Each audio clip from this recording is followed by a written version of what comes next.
Welcome. Today we're going to be talking about the GT4000ESi specifically for off-grid. My name's Tim, I own a GT4000 and I'm off-grid. Around 17 years ago I moved to the Motueka Valley. At that time I was told it was going to cost around $25,000 to connect to the grid, and I went, yeah, why would you? So I put in a system. At the start it was a pretty basic system, but over time we've built it up and it works quite good. What do we have? We have 2400 watts of panels, we have some solid state lead carbon batteries, and we have an outback inverter system. Off this we can run a fridge freezer, a chest freezer, TVs, PlayStations, power tools, just about anything. Our water system consists of a submersible pump and a well, which pumps up to a 2,000 litre holding tank. From here we have a gravity feed system into a pressure booster pump. This works really well and is really efficient on power at night time. For hot water we use a gas califont and we have a full gas stove. We've worked it out that this costs us around $15 to $20 a week to run. So working for Proline, look, we've got generators everywhere, and I thought, yeah, what's going to work best for our situation? We had small compact generators like the GT4000, and we have the bigger GT8000. I chose the 4000 for several reasons. One, it's super fuel efficient, it's quiet, it's easy to move, and easy for my wife to start when I'm not there. When looking at generators, many people think, hey, I need to get the biggest generator I can. For us, I thought, well, actually, our outback system, I can dial it back so it's only drawing 10 amps off the generator. That means I don't actually need to have a giant generator.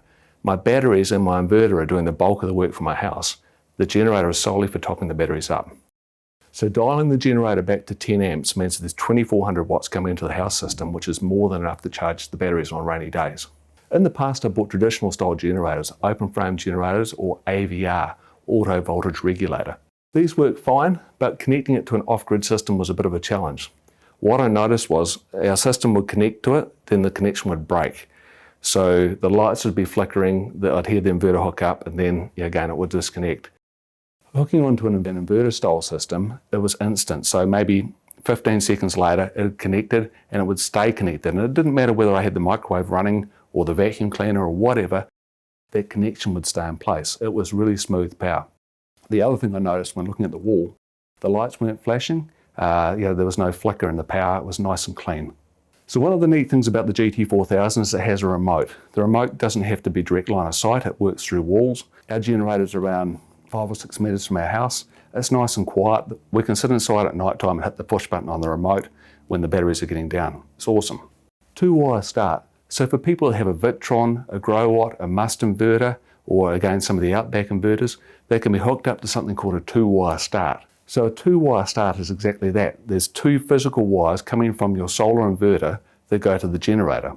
When the solar power drops to a certain extent, you can set your levels on the machine. So it says that, okay, a 24 volt system, when it's down to maybe 24.4 volts, the generator will automatically start, lift the current, and it will run for a set amount of time. For those of you who have got lithium-ion batteries, that's awesome, but for everyone else that's running lead acid or open lead batteries, you really need to protect the condition of your battery by keeping the voltage up. Having a 2-wire start will mean, again, that that process initiates, the generator starts, protects your batteries. It's awesome. Another neat thing about the Victron systems, you can tell it exactly when you want your generator to start.